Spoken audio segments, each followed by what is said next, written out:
kami atau Muhammad. Maka orang-orang Yahudi mengatakan, kalian wahai kaum musyrikin lebih baik daripada Muhammad sallallahu alaihi wasallam. Intinya orang Yahudi mereka mendukung kaum musyrikin. Dan di antara faedah cerita ini, kelakuan orang Yahudi, kelakuan ahli kufri, kelakuan ahli batil, mereka selalu memutarbalikkan fakta.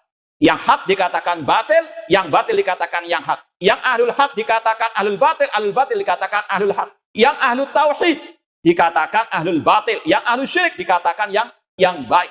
Ini, kaum musyrikin dikatakan oleh orang Yahudi, mereka lebih baik daripada Muhammad sallallahu alaihi wasallam. Dan ini pun yang masih terus terjadi tengah umat. Bagaimana dakwah tauhid itu dimusuhi, bagaimana ahlu tauhid mereka dikata-katai, dibuli, dicaci maki, diusir ke sana kemari dan seterusnya. Sedangkan ahlu syirik mereka tokohkan. Bahkan tokoh dakwah tauhid ketika meninggal dunia disamakan dengan Abu Jahal. Padahal yang seperti Abu Jahal orang-orang yang menyembah kuburan keramat. Namanya Abu Jahal, ahlu syirik. Dialah yang memusuhi dakwah Nabi Muhammad sallallahu alaihi wasallam. Namun inilah kelakuan orang Yahudi dan yang semisal dengan mereka yang memutarbalikkan fakta. Ahlu tauhid, terutama Nabi Muhammad SAW, dikatakan tidak lebih baik daripada kaum musyrikin, atau ahlu syirki dikatakan lebih baik daripada Nabi Muhammad SAW. Dan ini sunnatullah. Setiap yang membawa akidah tauhid pasti dikata-katai, dicela, dicaci maki sejak dakwah tauhid pertama yang dibawa oleh Nabi Nuh alaihissalam. Yang mana kalau kita buka kembali kitab yang kita pelajari ini pada bab sebelumnya, bahwasanya kesyirikan pertama di atas muka bumi ini tidak lain tidak bukan adalah penyembahan kepada 5 orang soleh. Wa qalu la tadarunna alihatakum wa la tadarunna waddan wa la suwa'an wa la ya'uqa wa ya'uqa wa nasra. Kaum Nabi Nuh mengatakan, jangan kalian meninggalkan sesembahan-sesembahan kalian. Jangan kalian meninggalkan Wad, Suwa, Yaghus, Ya'uq dan Nasra. Abdullah bin Abbas radhiyallahu anhuma, ahlu tafsir dari kalangan sahabat Rasul. Dari riwayat ini dalam Sahih Bukhari. Kata Abdullah bin Abbas radhiyallahu anhuma dalam tafsir ayat tadi, hadhihi asma'u rijalin shalihin min qaumi Nuh. Ini adalah 5 nama orang soleh dari kaum Nabi Nuh. Falamma halaku auha syaitan ila qaumihim aninsibu ila majalisihim allati kanu yajuna fiha ansaba. Kata sekali lagi Abdullah bin Abbas radhiyallahu anhuma, ini adalah 5 nama orang soleh di zaman kaum Nabi Nuh. Ketika mereka meninggal dunia, setan datang kepada para pengikut mereka membisikkan untuk mereka membuat patung-patung atau gambar-gambar 5 orang soleh tersebut. Kemudian ditancapkan di tempat mereka dulu berkumpul. Sekedar untuk mengenang jasa mereka. Falam tobat, masih belum disembah. Ketika generasi pertama ini meninggal dunia, datang generasi kedua, setan datang lagi membisikkan kepada orang-orang tersebut untuk menyembah, meminta-minta kepada 5 orang soleh tersebut. Inilah awal sejarah kesyirikan di atas muka bumi ini. Dan ini yang juga Allah firmankan, kana nasu ummatan wahidah. Dahulu manusia umat yang satu, alias bertauhid. Belum ada kesyirikan. Sampai datangnya tadi, kaum Nabi Nuh yang menyembah 5 orang soleh. Maka, faba'atallahu nabiyyina mubasyirin wa mundhirin.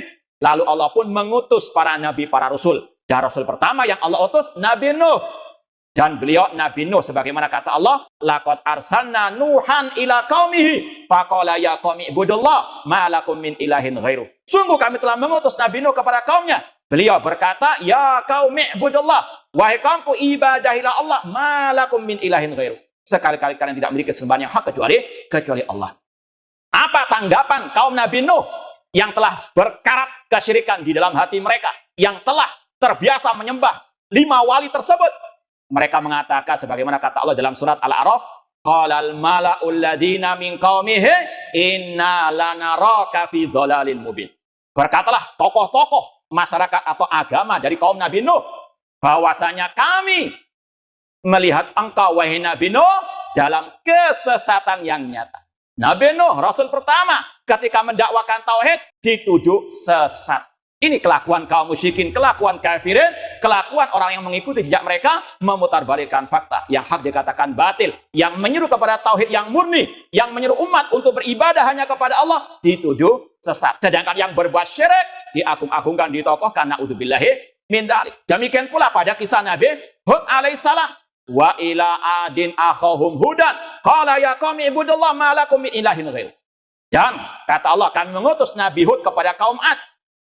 Kemudian Nabi Hud mengatakan sama dengan ucapan Nabi Nuh tadi, ya qaumi ibudullah, wahai kaumku ibadahilah Allah, ma lakum min ilahin ghairuh. Tidak ada sesembahan yang hak bagi kalian kecuali Allah. Ini kesepakatan dakwah para nabi, para rasul, dakwah tauhid. Menyeru umat untuk beribadahnya kepada Allah, meninggalkan semua sesembahan selain Allah. Namun apa tanggapan kaum Nabi Hud alias kaum Ad yang Allah binasakan mereka semuanya?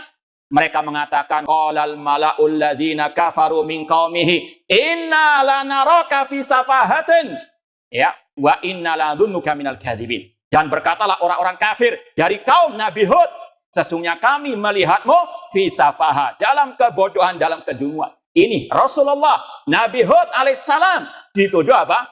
Bodoh, dituduh apa? Dungu. Na'udzubillah min dzalik. Ini memutarbalikkan fakta. Yang menyuruh kepada tauhid dilecehkan, direndahkan, sedangkan yang menyuruh kepada kesesatan, kesyirikan ditokohkan. Na'udzubillah min dzalik. Namun inilah sekali lagi sunnatullah, bukan hanya pada para anbiya wa rasul, namun juga yang menyeru kepada dakwah para nabi, para rasul juga demikian. Ya, sekali lagi ini sunnatullah, dakwah at-tauhid, ada onak dan duri, ada yang memusuhi.